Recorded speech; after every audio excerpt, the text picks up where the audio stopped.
Episode 100. I can't believe it. 7 a.m.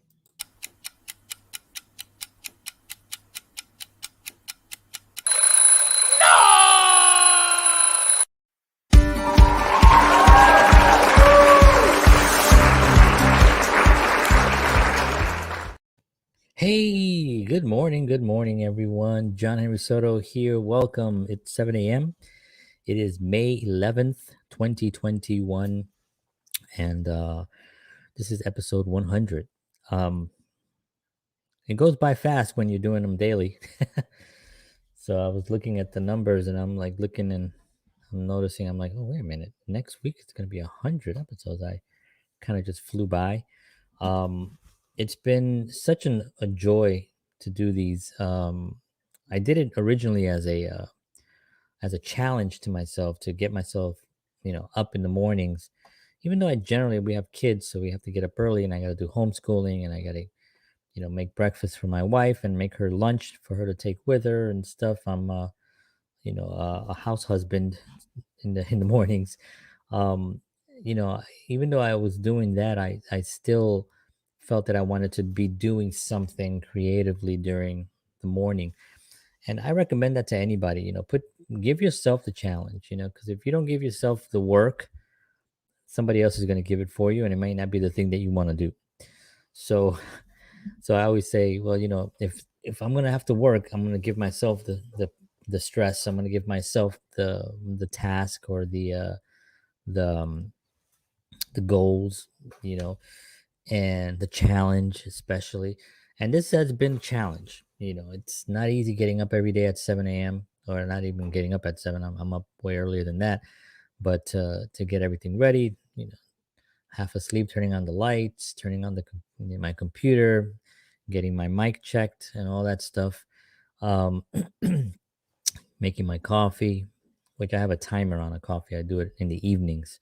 This way, it actually is already done. And then getting my wife. She literally leaves now before my show within 2 minutes to me going live. So we're at the door. Okay, love you. Take care. Have a good day. And I lock the door. And I come here, and then about a minute later, I start the show. So that's been a lot of fun, a lot of challenges in that respect as well. So I'm excited. This is episode 100. I'm gonna keep going with this because I do enjoy doing it, and I know that I've received some nice messages from people saying that they like it, they enjoy what I'm doing, and they want me to do more of it. So it's a very simple concept too. It's nothing too difficult to understand. It says it right here. Join me Monday through Friday for a cup of coffee, a few laughs, and a positive look at the day ahead. Pretty simple. I have my book here. I have my folder with all my 7 a.m. content, all my shows that I'm gonna do, some of the ones that I've done already. Um, and I have a oh yeah, I forgot this was here. It's a picture of me and my wife. This was a picture of me and my wife when we were dating. We were dating for 1 month in this picture, and we were going to a friend's wedding and on this bus that they rented. And this was the first photo of us together, really, that I can think of. It was taken by my good friend Clayton Bartner on a bus, and he gave it to me. And the date is right. Remember, in photos, this was even though we had digital, this was 2001. There was digital, but it wasn't that popular, um, and it was expensive. So this has the date on the back, which is June 22nd, 20, 20, 2001. It was September 11, happened a few months later, and that kind of brought us closer together. Um, but anyway, so I wanted to just come on here and do this show. Thank you, Brian. I appreciate that. Brian says congrats, and this even makes me even feel better. You are an inspiration. Thank you. That's awesome. Thank you so much, Brian. Appreciate that, Brian. A very big supporter. Great filmmaker as well. Great person. Um, I'm gonna be talking a little bit about thank yous because I need to thank a few people, Brian. There's a couple of people that watch my show. Dorothy Perez, she's a fan of the show. Always interacts. I like it. Um, Mary Lawson, a good friend, and also a fan of the show, and a few others that come in and out, that I really appreciate their support. Clayton Bardner actually comes in every once in a while as well, and I appreciate him very much. And I want to thank also, um, the platforms. I know a lot of people give these platforms because they're censoring people. I haven't been censored on this show yet because this is really not a show like controversial show. I don't, I think I've done a couple of shows where I went into a few things that were sort of on the border of like, no, no, no, we don't like that. We don't like how you were talking about that. Okay, so you are taking that to somewhere else. Okay, and but I didn't get any of that. Luckily, I know where the border is now. I use humor to kind of like tiptoe along that border and discuss little topics here and there. But I haven't really gone into it too much. It's really more of a place for a positive outlook into the day ahead. We drink some coffee, have a few laughs if I'm in a laughing mood. I talk about my book here, not my book, but the Way to Happiness booklet that I give out free copies if anybody wants a copy. Uh, and I have also the little this booklet that I give out also, which is the truth about drugs. Having a drug-free world would be nice. And so I give these out as well, and these have great content. This has information in it that really I didn't. A lot of it I didn't know, but it has the actual drug itself, like what it actually is, and it has a whole list of all the drugs and what they actually are and how they actually affect the mind and the brain and all that stuff. Pretty fascinating stuff. Small booklet you can carry around, get a bunch of those. So anyway, I give those out as well on the show, and I just talk about um, positive things to try to help. You know, really, some of it is really I read it and it helps me, and I'm thinking, oh, I want to share that. I mean, that's part of my personality is when I have something that I know is going to help others, I want to actually share that with others. So that's actually been a blessing because it puts me in the driver's seat to go out and look for things that are inspirational, and I find things and I'm like, wow, this is really good. I'm sure this would be good on the show, or if somebody says a funny story, or if I think of something that happened to me in the past, I have a list of stories here that I'm actually going to be telling in the next few weeks. Really ridiculous things that happened to me, but they really did happen to me. Um, and I'm going to be telling those stories. So it just gives me an opportunity to go out and find content and then be able to share it with all of you and get the feedback, which is awesome. I want to talk a little bit about my influences. I've always been influenced by Johnny Carson. Johnny Carson was the first person that I saw on television where I knew, where I realized sarcasm, where I realized that type of humor where a joke doesn't go wrong, where a joke goes wrong. And, he's got that, I did not know that, that whole thing. I'm just doing a bad Dana Carvey impression. But he would just, a joke would go bad and he would kind of look around and everyone would laugh. And as a small 4, 5, 6 year old boy, I understood what was happening. I understood that was a joke that went bad, and he's kind of looking around for and reacting to that, and that in itself is hilarious. And so I always liked his interview style because it wasn't about him, and I think a lot of talk show hosts now, especially, the show is about them, and they bring on guests, but the show is really about them.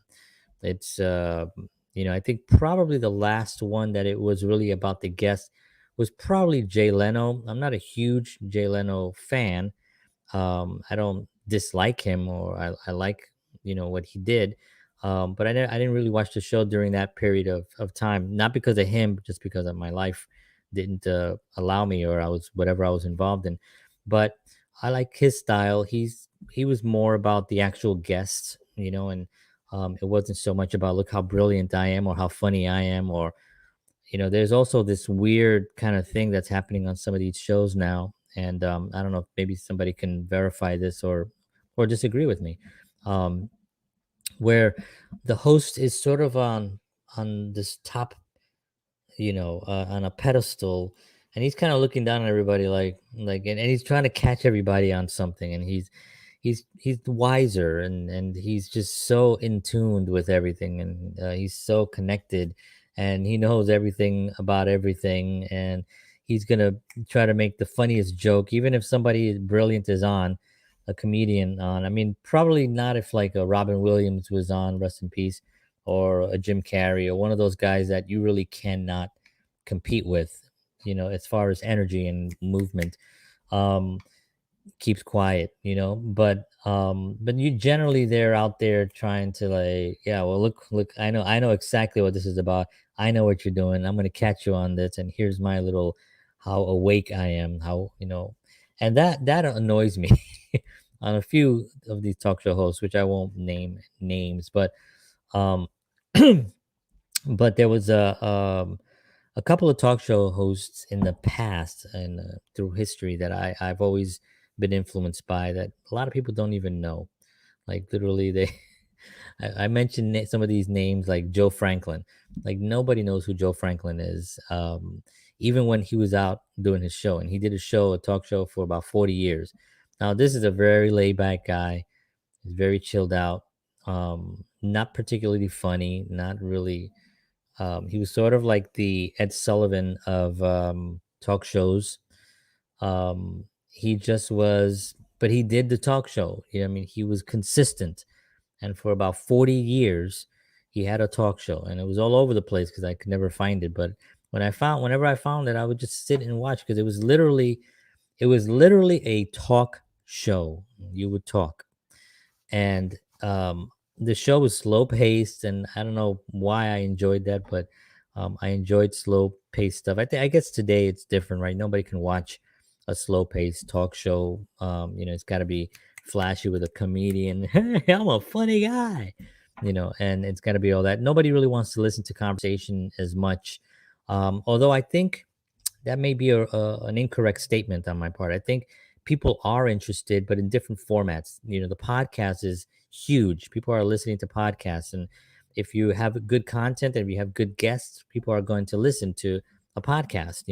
And I hope my future, I'll be able to, extend this podcast and have guests on. I mean, at 7 a.m. it's kind of early if I keep doing it at this time, but if I move it to a different time, or if I record it, pre-recorded, then we'll have guests at whatever time. And I think that'll be something that'll be fun.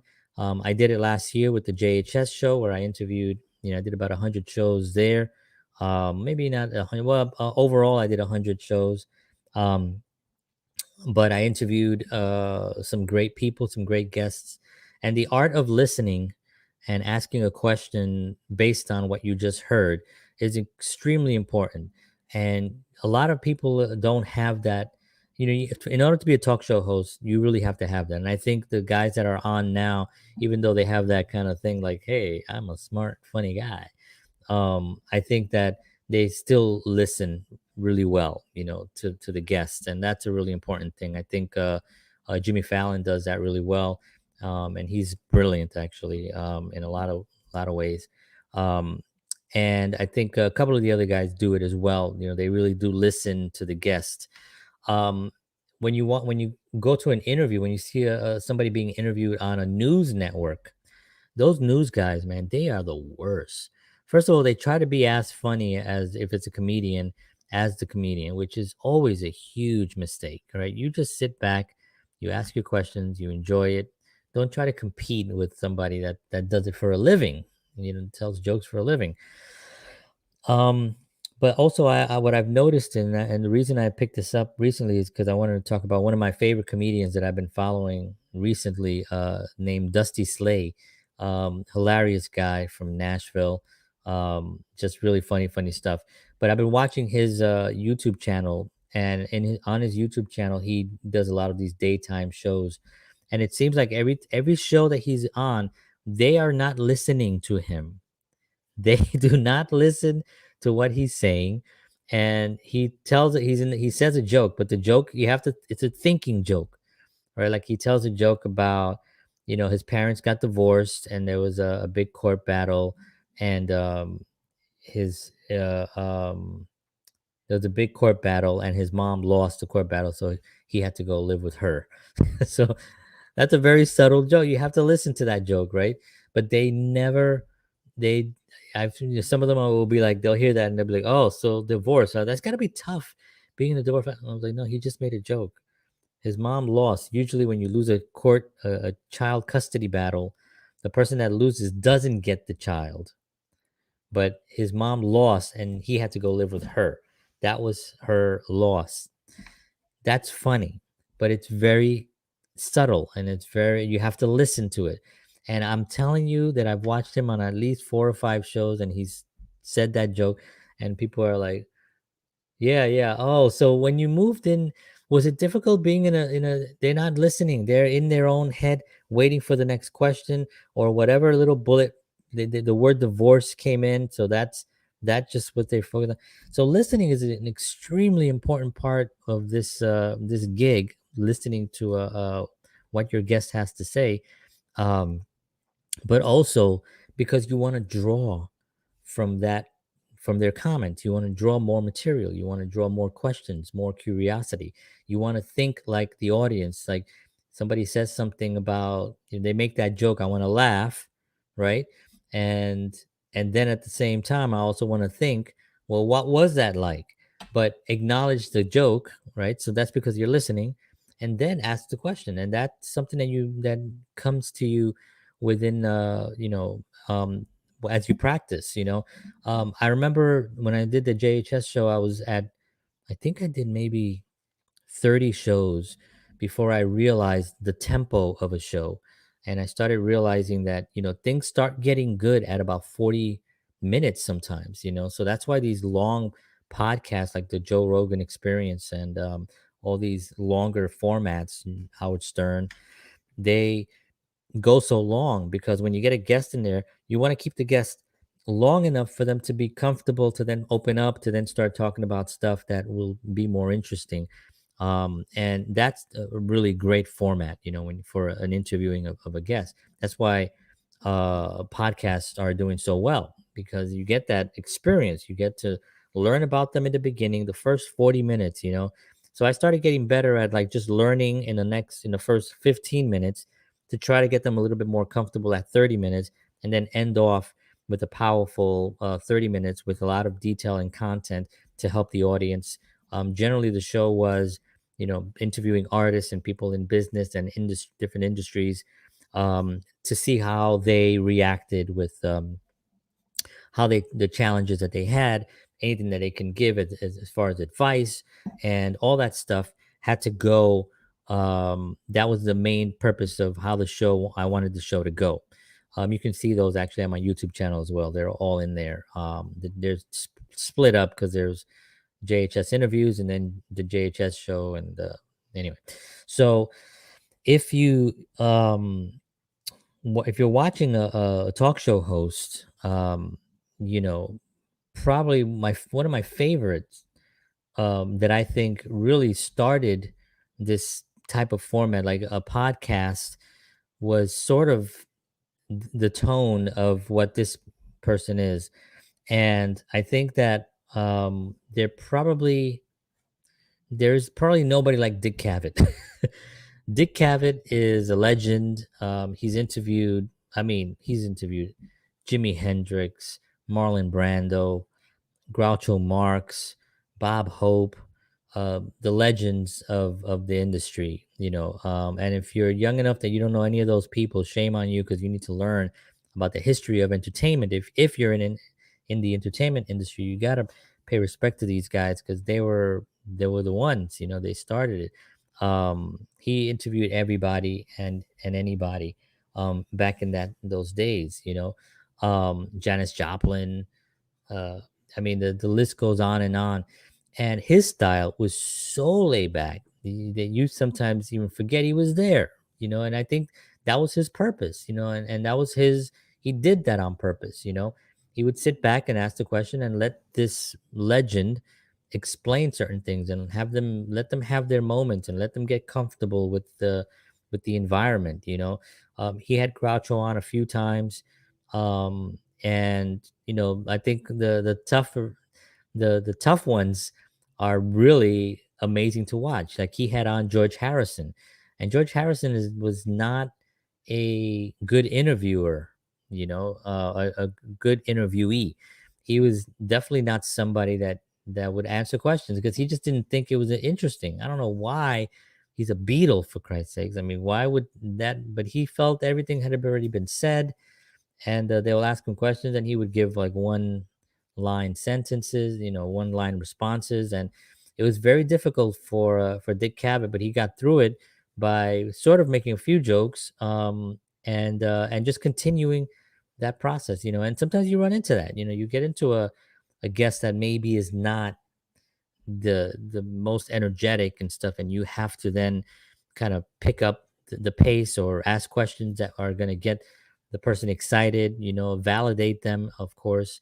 And I think that that's an important thing. So Dick Cavett is definitely my all-time favorite interviewer.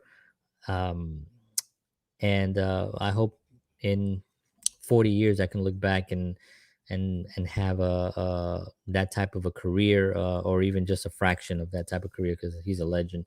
But um but that's what I'm looking forward to, as well as everything else that I do. As you all know, I'm a filmmaker. I have a new film that's out, which I did somehow, within all this craziness that's going on in my life. I was able to put this film together, which is called "And on That Day."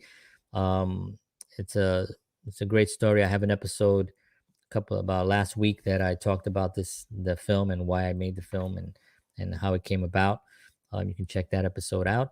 And all these episodes, by the way, of the 7 a.m. show are on one playlist on my YouTube channel, so you don't have to go searching for them. You just go to the playlist and it shows all of them right there, and you can just scroll to my film or whatever you want to actually. I don't show the film, but I'm talking about the film. The film is going to be going to some festivals. I'm hoping people still do this. Cross fingers. Um, I'm hoping that it actually gets into some festivals, and we'll see what happens. I'll keep you all posted on that. The future. My last thing that I just want to talk about. The future seems very bright. I have some big plans coming. I have some big announcements that I'll be making soon. It won't change my show. It won't change what I'm doing here. Maybe a little bit in here and there, but I think that it's an exciting time right now for me and my family, and we're moving to some really great things. I'm meeting some really great people as well, and doing some great work. And I want to just continue to do great work, and in front of the camera as this, and also as an actor as well. And I want to play that guy right there. I want to play him someday, and see. So this is my promo for my it's weird to be here with my own face, but I didn't realize that when I shared it. But anyway, so my 100th episode, I want to thank you all for tuning in. I appreciate y'all. I'll be back tomorrow morning for 101, and continue on to the next 100. And I am looking for guests, but it is live and it's not an easy gig. If you want to be live on my show at 7 a.m., please just message me, let me know, and I would love to have you on. Usually, the only criteria that I have is that you're in some type of entertainment or in an industry like real estate or business or something, not just somebody who wants to come on and just chat with me, which is nice too. And maybe in the future I can have that type of a format where I can just have friends over that I grew up with. But let me know, and I'll be more than happy to have you on the show. All right, my friends, I want to thank you all for tuning in. God bless you all. Have a wonderful day out there. Remember to make today great, do the things that you love, and take care of yourselves. And as always, peace.